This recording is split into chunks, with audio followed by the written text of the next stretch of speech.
People deluded, I'm back again. Come on, Ian, man. Come on. Because you always use that active and defending. I think it's like.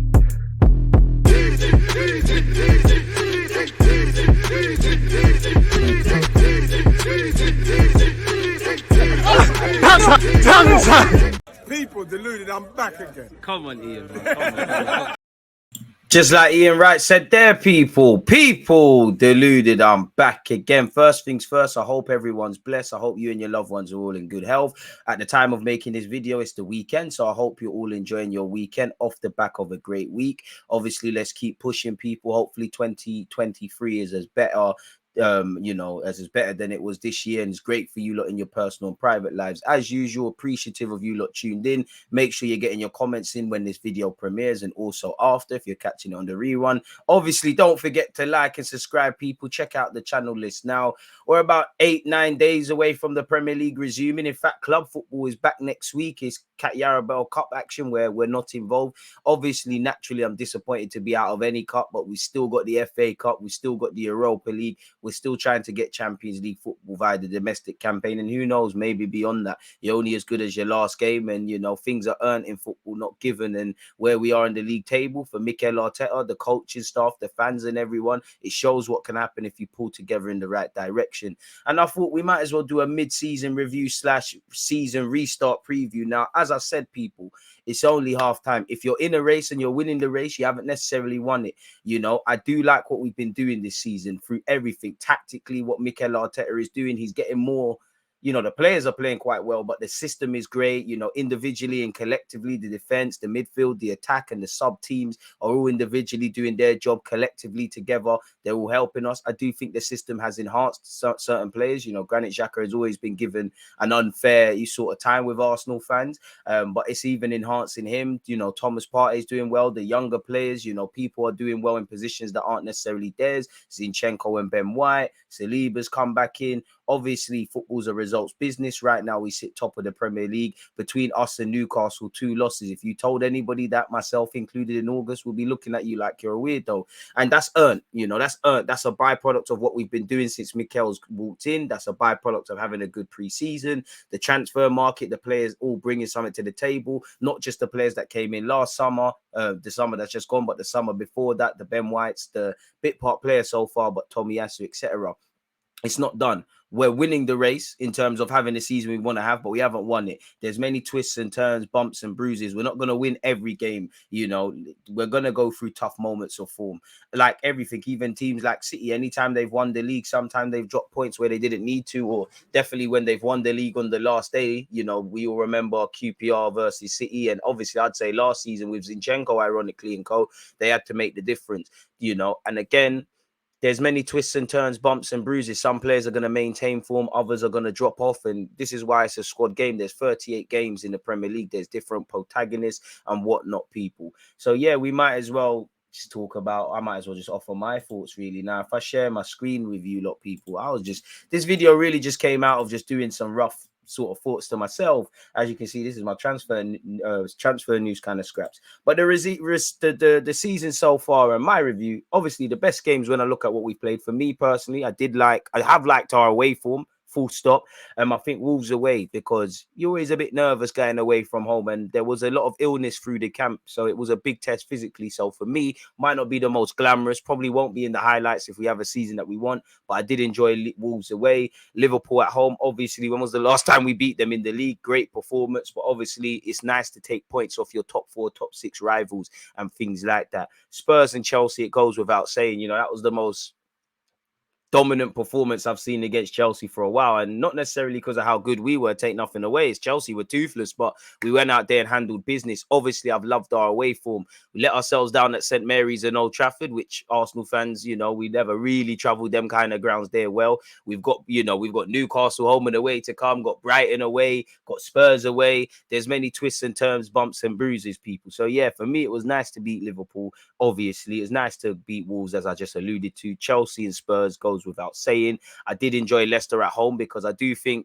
in many ways, that game showed improvements that we can make. But I did enjoy the goals we scored. I have enjoyed our home form. You know, the Emirates, since Arteta has come in, we typically do well at home, and it's a lovely place to go to. As a fan, it must be an even better place to play as a footballer, because win, lose or draw, fans have something to believe in now, which hasn't always been at the Emirates or been at Arsenal since we've moved here. So this is why, even when we're losing, not that that's happened too many times this season, fans are going mad singing and all things, really and truly, and tickets are being sold out.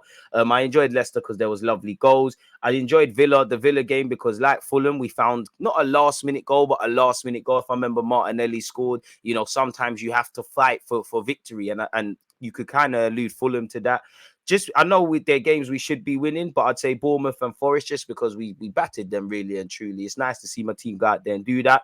Leeds away, I think we had to dig in very deep. You know, certain things went our way. Big up Aaron Ramsdale and Gabriel in particular, but it's a team game. Big up the All 11. You need to be able to suffer in football. And there's obviously many more, but they're the ones for me, really. Worst games, not that there's been too many. I would say Southampton draw, because we actually, you know, for us, that's a bogey ground at St. Mary's. We don't travel well there. We didn't the season before. We haven't this year. And in terms of, if we want to get a Premier League, we want to win the Prem, which I'm very pessimistic on. I'm just happy to be in, you know, that we're talking about that versus other things. You need to be able to go to these grounds that are your hoodoo sort of grounds and get something. And anytime in the Premier League, you know, no one's going to gift you points. The fact that we dropped 2 points from winning positions is disappointing. From a winning position is disappointing. And in a game where the margins are very small, again, that is something that could come back to haunt us. And that's one reason I've loved our form and loved us just getting points, because there will be a blip. It's all about the floor you fall upon, you know, really and truly. Do you get it? So I do think we've given ourselves that, but it's still only halfway in the season. It's a long season, people, a long season. PSV away, kind of alluding to the Europa League, but PSV away was very disappointing. We lost 2-0. We just weren't at the races. Manchester United away, because take nothing away from Man United, they did us tactically. VAR did us as well. And I think Arteta, the players would say they showed a bit of naivety in that game. And obviously we don't travel well to Old Trafford. We didn't travel. We got to wait till next year to try to get something there in it. So, yeah, I think we did more than enough in many ways to get something out of the game, but at the same time, we didn't. I would say Fulham, because it was a hard-fought win as well, but we made it. I think we made it a lot tougher than we needed to be. So for me, that was one of the more enjoyable games, but also I'd say one of our worst games. In terms of the improvements I've seen, still a long way to go, but I think there's more grit, there's more fight, there's more determination, like with the examples I've alluded to, whether things have gone our way, whether we've started games well and we've had to sit in a bit as the other team kind of hit us. You know, we've been throwing tough punches, but we're also showing we've got a tough chin as well, which you've got to do. There's better game management. We're starting a lot faster. Generally, we're seeing out leads a bit more convincingly. And I'm not going to say the players have never cared, but I'm seeing more pride in the performance. Man, want clean sheets. Guys want 3 points. You know, again, you have to chase the impossible, which is a perfect performance. And I think when you hear Mikel, when you hear the players, it's not that they're never happy, but they're never happy. There's always some sort of improvement. And one thing I've liked is there's not really complacency. Like, it's a Saturday at making this video. If we play today, which we are, Arsenal, Juventus, watch along. Make sure you're here, people. Third place player for the World Cup as well, 250. So that's 5 p.m. for Arsenal, Juventus, 250 for the World Cup. Tomorrow, same time, 250. We're watching Argentina versus Croatia. But yeah, like I was saying, if we played today, for example, people, and we won, the players would enjoy it and things like that. But Sunday, we go again. That game's in part of the past. And I think mentality is a lot, you know, the mental aspect of football is really understated, underrated and understated in football. And a lot of what you want to do in terms of improvement goes into that, really. So I think we've reacted to setbacks better. I think we forgive ourselves for mistakes a bit better. I just think we show better game management. There's more fight in us to win, even sometimes where games are gone against us, like minimal, but the United game where it doesn't go beyond a certain point, where in previous years we concede a lot of goals, and when it can get worse, it gets a lot worse. I think there's increased synergy between the players, as I was saying, the back five, regardless of who's playing, how the defenders tie into midfield, the midfield to attack, and how the attack do their jobs. It's almost like three separate teams. I do like the pressing, I do like the defending, I just like the system and what we're doing collectively. So credit to everyone involved with Arsenal. For me, good players able to play more than one role. The Tomiyasus, the Benjamin Whites, the Zinchenkos, you know, guys that can play, you know, Ben White's a centre, able to play centre half, but can play well at right back. And Tomiyasu, even though he's been a bit part player, he's shown he can play all across the back three, back four, better yet, and in the back three for what it's worth. So that's something I've got a lot of time for, really, because injuries, it makes you a bit more comfortable again, seeing out games. It's 38 Premier League games, let alone however many in the FA Cup and the Europa League if we were to go through. And we don't have the biggest of squads, really. On one hand, one concern would be, can we bring in some players in January, really? As I said, good players able to play more than one role, better reactions to setbacks, better currently away from home. We're starting games fast and we're ending games strong. We're scoring goals and keeping clean sheets. You do that at this moment in time. If you do that, you're going to have a good season, isn't it? It's as simple as that. I do think, I would also say that's a concern, because I do think the system is kind of giving our players, provoking more goals, and players are adding goals to their team. And I think there's potential to score more individually and collectively. But and I give praise to it, but I'd say it's also an improvement, because there's not necessarily goal scorers in that team. Odegaard, for me, doing well in front of goal. But again, he's learning how to score goals. That's not a strong point of his. How long will that continue? Jesus started well and has played very well without necessarily scoring. But again, he's now injured. And what's going to happen there? We're going to need everybody to maintain what they're doing, to go with maybe bringing in people in January. I think we're an improved defensive side, and we are a good defensive side, but we're not necessarily a good defensive side. I do think to a degree, mistakes have gone unpunished, or we've won the game and it's fine, and again, young players are going to do things. It's not necessarily a criticism, it's just chasing being perfect, which is impossible in life, but if you chase it, you do all right. So yeah, I do think a lot of them improvements can still be bettered upon. So yeah, they're the things I'm happy with in terms of improvements. I think I think we need to be better focused, because a lot of our mistakes have gone unpunished. If you go through Gabriel's made some, Saliba's made some, the Spurs goal, what led to the penalty, I think that could have been stopped in their own half. So whether it's been individually or collectively, I do think we could read a danger a bit better if that makes sense, people, in relation to mistakes, whether they've been player switching off, collective team mistakes, they are minimized. They aren't happening as frequent. And as I said, young players are going to do things, but that's just something I want to see a bit better. I still think we need more goals. As I said, natural goal scorers aren't necessarily scoring, or we're not necessarily relying on them thanks to the system. And big up Mikel Arteta. But again, when I remove that and goals win games, I'm not too sure if the form isn't like this, are we going to be able to do that? And that's also a question mark, is almost the fear of the unknown. What is now going to happen from now till May? This is why we can't get too excited when we win. We can't get too down when we lose. We need to keep a level-headedness and remember we've achieved nothing yet. We're moving towards that, really. So yeah, as the bracket says, big up Arteta.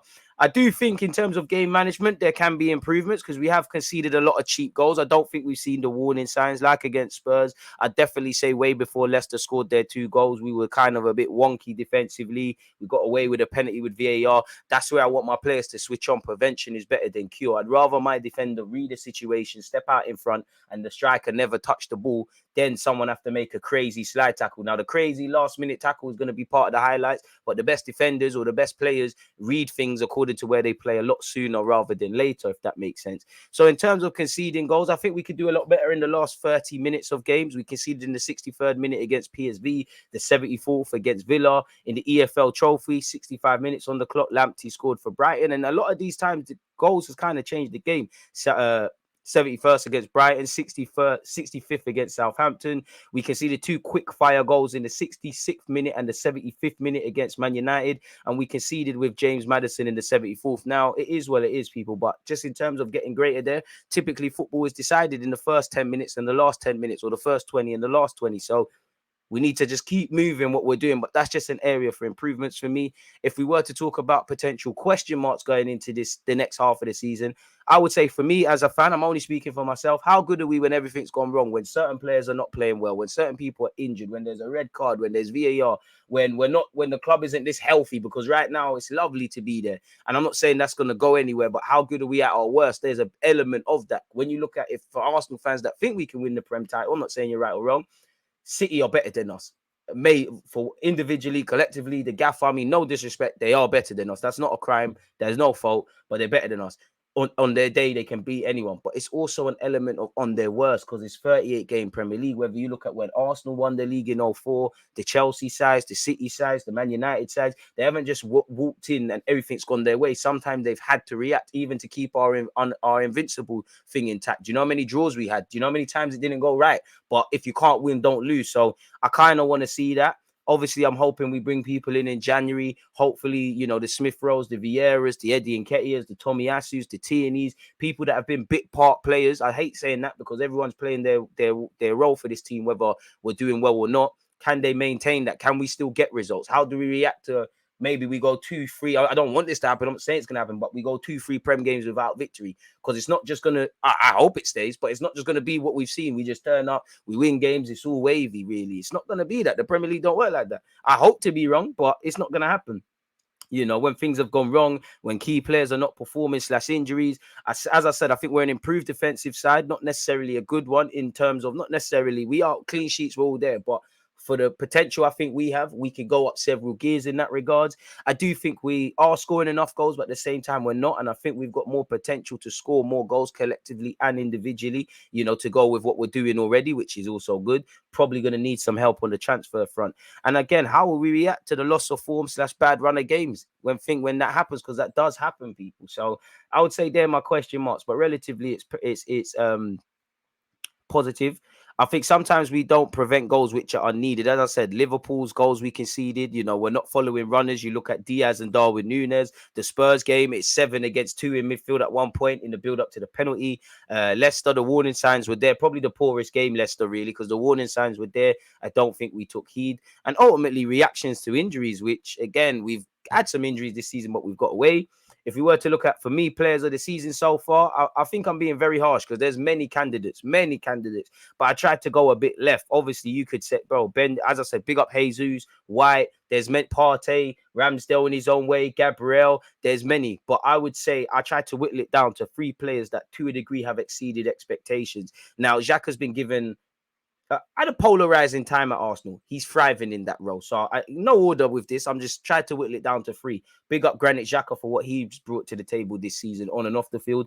Saliba, you know, young G, come back into the team like a new signing, a breath of fresh air.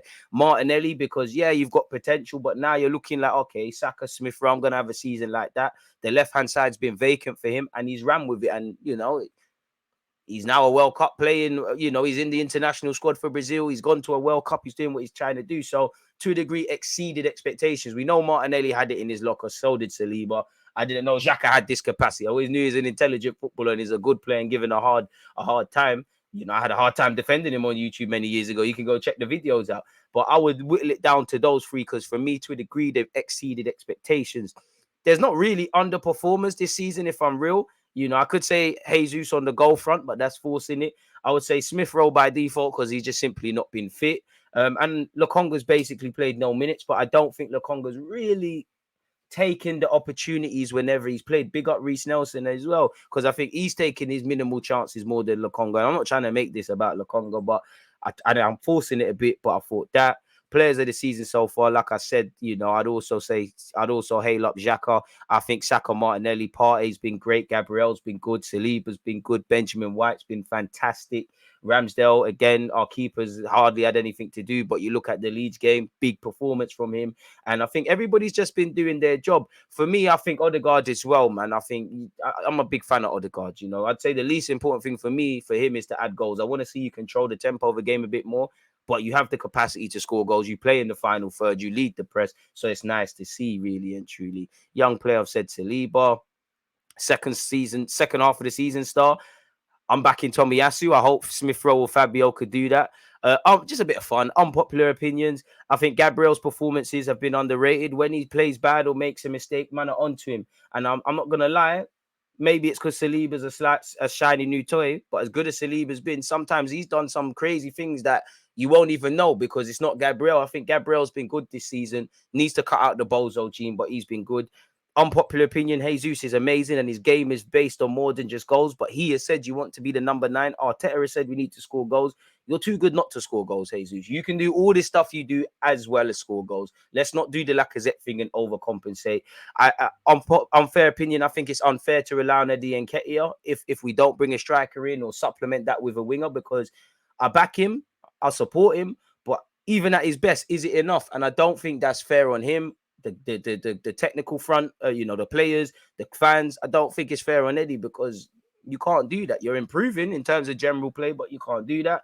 I would say nothing has been achieved yet. The race is still on. We haven't achieved anything. You know, the season ends tomorrow, which, well, great. We're top of the league. We've done a mad thing, but it's not done yet. So we need to keep our feet on the ground. As said already, our mistakes defensively have gone unpunished. I still think we're somewhat naive.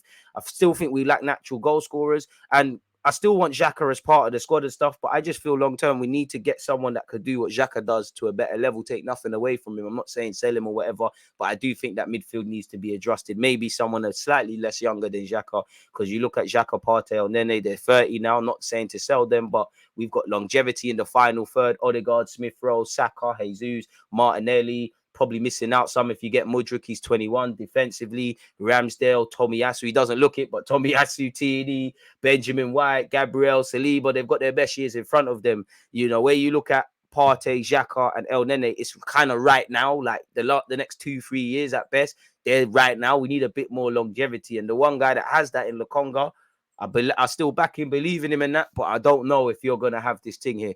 Concerns, how do we react to our second defeat / a poor run of form? How can we keep scoring goals? You know, how are we going to react to Jesus not in the system? Because again, Jesus helps a lot with game management, especially in second halves of games. How are we going to do with that? Our current run of games, ignore that, people. That was just something I was going to do after this. Current run of games as well, because Ish is about to get real. Again, smash the like button. Look at your YouTube playlist, people. Make sure you're subscribing and commenting. Ignoring Juventus, but some tough games. You know, West Ham, the manager's job's on the line in David Moyes. It's the master against apprentice in Arteta versus David Moyes when we resume Premier League action. No one wants to go Brighton away, innit? I remember Tomiyasu and Lokonga, that was their welcome to the Premier League for me.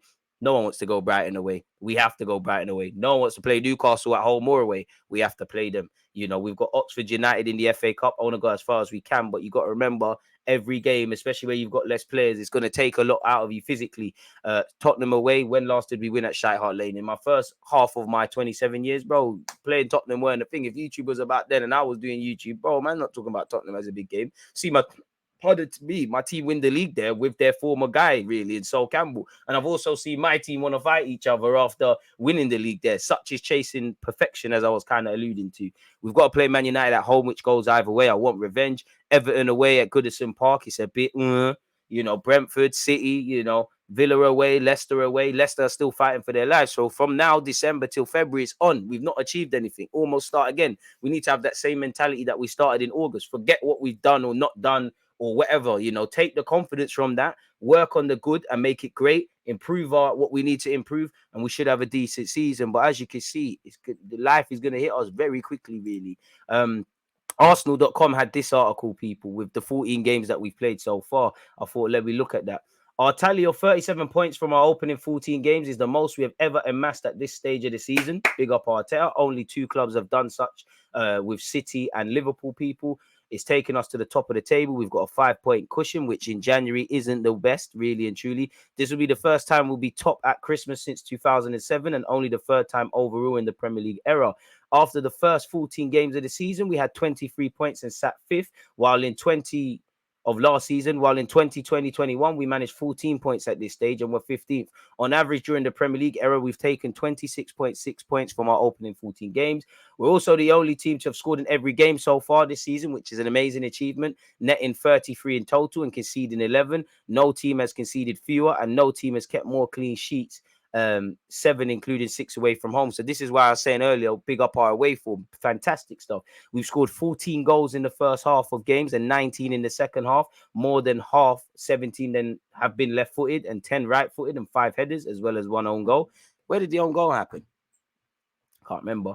Arteta has used 23 players so far. 8 of them have started every game. Ramsdale, Gabriel have played every minute on the pitch. We've had 10 goal scorers, which shows we're spreading the goals out, which we need to do. Odegaard has 6, which gives me benefit because he's someone people get onto for not scoring, but has bags. But at the same time, goal scoring is something he's learning to add to his arsenal right now in terms of just getting where we need to get to in the Premier League. That's not necessarily a skill set of his, you know. Shout out Gabriel Jesus, who has 5. But if our form wasn't like this and we're doing whatever, we might be looking at that a bit differently. Saka has 6 assists. We've also fielded the youngest team on average so far this season at 24 years of age. After that is Southampton, Leeds, Brentford and Wolves. We also brought on Ethan, who against Brentford became the youngest ever player in Premier League history. Only 3 of our players so far this season are 30 or older: Xhaka, El Nene, and Cedric. And, you know, Xhaka, Partey is 29. Apparently, Saliba has had the most touches and completed the most passes for us this season. Saka has created the most chances. Remember, they said Saka weren't playing well this season. Gabby Jesus had the most shots on target. This, again, filled in my agenda that you are going to score, you can score, and you should score more. We've won most of the draws, people. Gabriel Martinelli leads the way for penalty box entries, and you know Scrapinelli's on this. 2 games have been postponed from the first part of the season, people, against Everton and Manchester United. That means that only 6 of our 14 games so far have been at home compared to 8 of the rest of the top 4, which is great because, again, the tail end of this season, if we're still doing what we're doing, home form, you'd run or play at home versus away. So get these away games out the way, really. And as I said, big up our away form. We've won all 6 of our home games so far. We're the only team with a 100% record and one of only teams to remain unbeaten at home during the first part of the campaign, along with Newcastle. Away from home, which again, big up our away form. We've scored the second most and conceded the fewest, people, which is great, really and truly. So again, it's great. But it's relevant, but irrelevant because we start again now, really. So it is what it is. Again, when you look at goals, we're one of the top goal scoring teams, but not really. Any of our players aren't really there. You know, after Tossa, it's probably Odegaard with 6 assists. Big up Jesus and Saka, they're second and third. You know, I might as well say you're first and second. Kevin De Bruyne should have his own record, really, especially when you're going to play with Haaland. There should be their own. There should be a new top golden boot and a new assisting, really. For passes, Saliba's 6th, people. Can't lie, you want to see some midfielders up there, but, you know, bulk of them players are defensive. And when you look at someone like Højbjerg, who, you know, off the top of my head, he's the only midfielder there apart from Declan Rice. He's more defensive, as is Declan Rice. You know, Nick Pope and Aaron Ramsdale both never played a minute in England's World Cup, but they've got 7 clean sheets between them, which is all fun and games, people. Goals, we're second with 33, 7 behind City, where they got Haaland, so we're basically first. Passes, again, you have to quantify forward passes, really and truly. City are first, we're 6th. Spurs play backwards, so we'll go away with that. Clean sheets, we got 7. Crosses, we don't score that high, people, because that's not something we're trying to do. We haven't exactly got an aerial target. So like you can see here, big up Saka and Jesus. Unfortunately, Jesus probably get overlapped now because of his injury. Hopefully, Saka can keep going, really. There's no reason why you can't get double figures and have a healthy campaign in terms of not only goals but assists as well. So yeah, big up that. And after Saka, boy, where's the next Arsenal player? Granit Xhaka with 3. Big up Xhaka, who was on the goal scoring thing at the start of the season. So yeah, we're second for goals, but none of our players are really there. So we need some individuals to probably score a bit more. Again, you know, to see Arsenal's top goal scorer, it's Martin Odegaard, which again is great to the system, but on the other hand could bring concerns depending on how you look at it. Clean sheets were first, we need to keep going, and so is Newcastle. Shout out to Eddie Howe on what they're doing. Well, second, but you get the point. Passes, we've already gone through that. And we've already gone through that. So, yeah, with that being said, that's all I've got to say, people. Really and truly, you know, this was a bit of a random off-the-cuff video. I hope you lot enjoyed it. Please make sure you're subscribing, you're hitting the like button, you're commenting your opinions. And let's just hope we continue to take the good and make it great. And the improvements, let's keep going, which gives me confidence because that's all Mikel Arteta and the players reflect any time they get a chance to speak about Arsenal. Their feet appear firmly on the ground. Let the dreaming and the believing and the talking points and the Arsenal, the bee's knees and all these things. Let the media, the fans, footballing's community do it. All you lot need to do is do the talking on the pitch. You can't control the headlines. You can control what you do Monday to Friday on a training pitch and obviously Saturday, Sunday when we're playing or so on and so forth. Ironically, Boxing Day's fixture is on a Monday, people. So, yeah, big up you lot. I'm off to record some transfer news videos for you guys. I'll never stop working. Again, by the time this video comes out, we'll probably be gearing up for Croatia against Morocco, people. Make sure you're here for that live from 2:50. This is obviously being recorded on a Saturday. Tomorrow, 2:50 is France against Argentina. France. We're doing a watch along for that. And in the middle of that, I think Arsenal kick off at 6 p.m. So I'll be live at 5 p.m. to watch Arsenal Juventus with you guys. Most importantly, appreciative of all you lot support, continuing to grow our channel. Thank you for watching this video. You lot stay blessed, stay safe, and I'll see you again. I'm out. There's always just that active red flag, defending. I think it's like